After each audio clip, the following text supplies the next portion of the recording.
ওই তুই কি কসুন না পারি এটা উড়া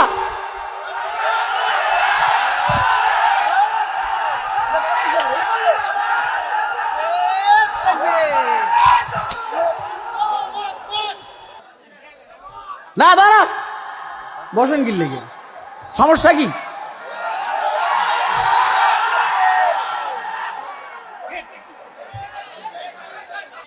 বাইশলে ওয়াজ করো মরলে জান্নাতে দেখা হবে, এগুলো চিন্তা করার সময় নাই। বাইশলে ওয়াজ আমরা না জেলে গেছি, তো জেলে গেলে কি করব না করবো এটা আমরা বুঝি না। তাহলে এগুলোর ভয় আমাদেরকে দেখাইয়া লাভ নাই। আমার সামনে কাশিমপুর কারাগারে 3 জনের ফাঁসি দিছে, এগুলো আমরা দেখছি। আর আমাকে আমার মালিক যেই কাজের জন্য বানাইছেন সেই কাজ আমার থেকে নিয়ে আসাবেন রওজায়ে আতহার থেকে। আলহামদুলিল্লাহ, রওজায়ে আতহার থেকে, রওজায়ে আতহার থেকে নির্দেশ দেওয়া হয়েছে। এমনি কিন্তু এমনি কথা কই না, কথার কারণ আছে। রওজায়ে পাকের থেকে নির্দেশ দেওয়া হয়েছে। খুরশিদ কথা আর ঠান্ডা বলার সময় নাই। শুনে না, বাদ দে, চুপ কর, পরে আমার যাইতে মারব মারব আবার। কুতিবা আলাইকুমুল কিতালু ওয়া হুয়া কুরহুল লাকুম। সভাপতি হিসাব উনি বসে। কুতিবা আলাইকুমুল কিতালু ওয়া হুয়া কুরহুল লাকুম ওয়া আসা আন তাকরাহু শাইআন ওয়া হুয়া খায়রুল লাকুম ওয়া আসা আন তুহিব্বু শাইআন ওয়া হুয়া শাররুল লাকুম ওয়াল্লাহু ইয়ালামু মা তাফআলুন। আমি বলছি জান্নাতে যাওয়ার সহজ রাস্তা কি, এটা হলো আজকে আমাদের আলোচ্য বিষয়। রাগ ডাক বাদ দিয়া বইলেই ফেলাই, জান্নাতে যাওয়ার একদম সবচেয়ে শর্টকাট রাস্তা হইল জিহাদ করা। এখন আমার বক্তব্য হইল আল্লাহর জমিনে আল্লাহর দ্বীন কায়েমের জন্য, ফিলিস্তিনকে স্বাধীন করার জন্য, ইসরায়েলকে সম্পূর্ণভাবে ধ্বংস করে দেওয়ার জন্য আওয়ামী লীগ, বিএনপি, জাতীয় পার্টি, জামাত বুঝি না, সবাই মিলে জিহাদের ময়দানে ঝাঁপিয়ে পড়ার জন্য কারা কারা তৈরি আছেন হাতের দেখেন না।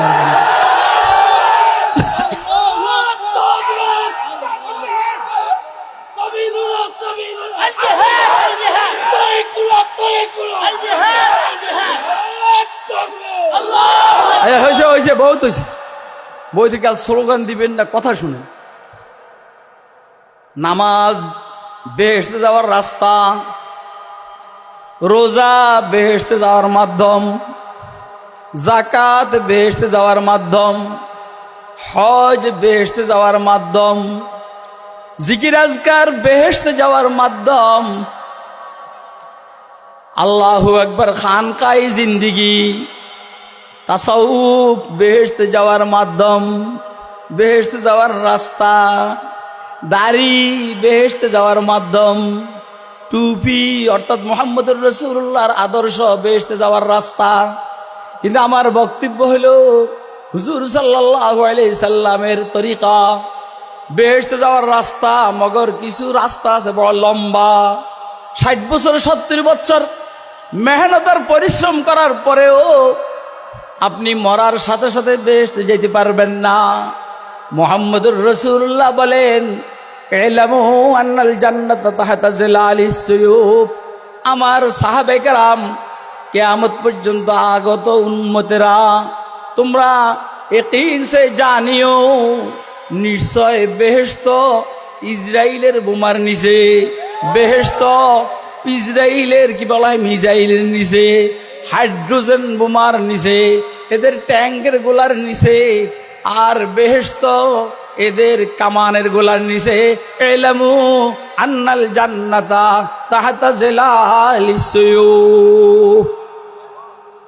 অর্থাৎ বক্তব্য হলেই আব্দুল কাদের জিলানী এখনো বেহেশতে যাইতে পারেন নাই, হযরতে বায়াজিদ বুস্তামি এখনো বেহেশতে যাইতে পারেন নাই, হযরতে খাজা মুঈনুদ্দিন আজমিরি এখনো বেহেশতে যাইতে পারেন নাই, হযরতে বাহাউদ্দিন জাকারিয়া মুলতানি বেহেশতে যাইতে পারেন নাই এখনো, হযরতে কি বলা হয় জানো, যে সমস্ত সাহাবায়ে কেরাম শাহাদাত বরণ করেন নাই, ওনাদের একজনও এখনো বেহেশতে যাইতে পারেন নাই। আমি বলবো কাসেম নানভী এখনো বেহেশতে যাইতে পারেন নাই। আমি বলবো শাহ ওলিউল্লাহ এখনো বেহেশতে যাইতে পারেন নাই। আমি বলবো মুজাদ্দিদ আল-ফেসানি শাইখ আহমদ সারান্দি এখনো বেহেশতে যাইতে পারেন নাই। আমি বলবো শাহ আব্দুল হক মুহাদ্দিস দেহলভী এখনো বেহেশতে যাইতে পারেন নাই। আমি বলবো কাসেম নানভী, শাইখুল মাহমুদুল হাসান দেওবন্দি, হুসাইন আহমদ মাদানী, শাইখুল ইসলাম আহমদ শফি, শাইখুল হাদিস আল্লামা আজিজুল হক, শাইখুল হাদিস আল্লামা জুনায়েদ বাবুনগরী, এরা কেউ কিন্তু এখনো বেহেশতে যাইতে পারেন নাই। হ্যাঁ, বেহেশতের সাথে এদের একটা গোটা আরম ভালো সম্পর্ক। বেহেশতের পোশাকেরা পরিধান করে ইল্লিনের মধ্যে আছে, বেহেশতের বিছানাপত্রের মধ্যে শুয়ে আরাম করে, বেহেশতের থেকে বেহেশতি খাদ্যের গ্রান এদের নাকের মধ্যে লাগে, মগর এরা কেউ বেহেশতে যাইতে পারে নাই। আর বাকি হইল ফিলিস্তিনের দাড়ি চাচা মানুষ, কাশ্মীরের দাড়ি চাচা মানুষ, আফগানিস্তানের দাড়ি চাচা মানুষ, ইরাকের দাড়ি চাচা মানুষ, মার ভারতের কসাই, গুজরাটের কসাইয়ের হাতে নিহত দাড়ি চাচা মানুষ, মরতে দেরি হয়েছে, জান্নাতে যাইতে দেরি হয় না। বুঝছেন না আমার কথা? হ্যাঁ, কারণ হুজুরে বলছেন এই কথাটা, রসুল বলছেন এই কথাটা, জান্নাত তরবারি ছায়ার নিচে। তার মানে যেইখানে মরলো এইখানে জান্নাত। হ্যাঁ,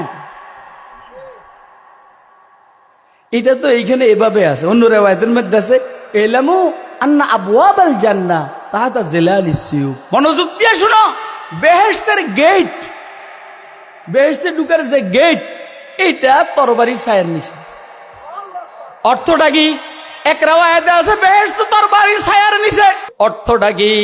অর্থটা হইল যার জিহাদের মধ্যে ইখলাস একটু দুর্বল, জিহাদের মধ্যে যার ইখলাস একটু দুর্বল, সে বেহেশতে যাবে, মগর 2-4 মিনিট দেরি হবে, গুইরা গেটটা খোঁজ করতে হবে।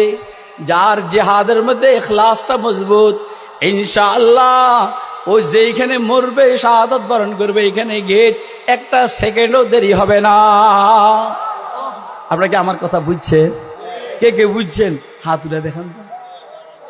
এবারে বলেন, বেহেশতে যাওয়ার সবচেয়ে সহজ রাস্তা, ডাইরেক্ট, যেটা কোনো স্টপেজ নাই, সেই রাস্তাটা কি?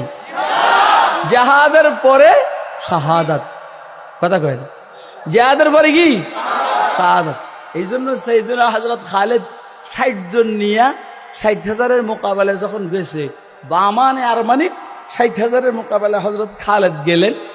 বামানে আরমানি কয়, খালিদ তোমার যৌবনের উপরে আর যুদ্ধ নৈপুণ্যের উপরে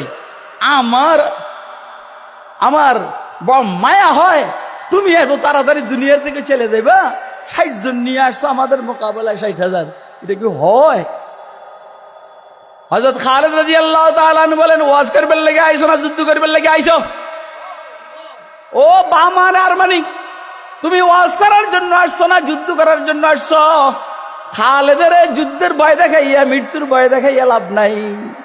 তোমরা শরাব আর মদ আর শরাব আর নারীরে যেই পরিমাণ ভালোবাসো, আমি খালিদ এবং আমার সাথে যে 59 জন আছি, আলহামদুলিল্লাহ এরা মৃত্যুকে এর চাইতে বেশি ভালোবাসি। আমি আপনাদেরকে অকপটে জানাই দিতে চাই, আমাদেরকে জেল জুলুমের ভয় দেখাইয়া লাভ নাই, আমাদেরকে ফাঁসির ভয় দেখাইয়া লাভ নাই। আল্লাহর দয়া, আল্লাহর রহমে এই ইয়াকিন আর ঈমান আল্লাহ দান করেছেন, মৃত্যু যেদিন আসবে আসবেই। হ্যাঁ, ওহি হোতা রহেগা जो उसे मंजूर है, कोशिश बेकार है जब आदमी मजबूर है। हाँ, वही होता रहेगा जो उसे मंजूर है। আপনার কাছে কিছু করার আমাকে ক্ষমতা নাই, আমার কাছে কিছু করার আপনাকে ক্ষমতা নাই। আল্লাহর হুকুম যখন যেভাবে হবে তখন সেটাই হবে। এই জন্য আল্লাহর হস্তে, এই জন্য কিসে, এই জন্য ভয় দেখাইয়া লাভ নাই, এই জন্য ভয় দেখাইয়া লাভ নাই।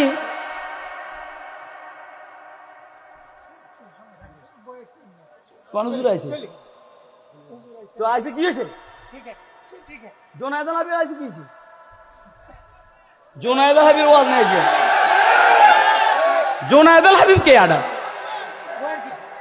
আসো, এখানে আসবো, আইসা বসে ওয়াজ শুনবো।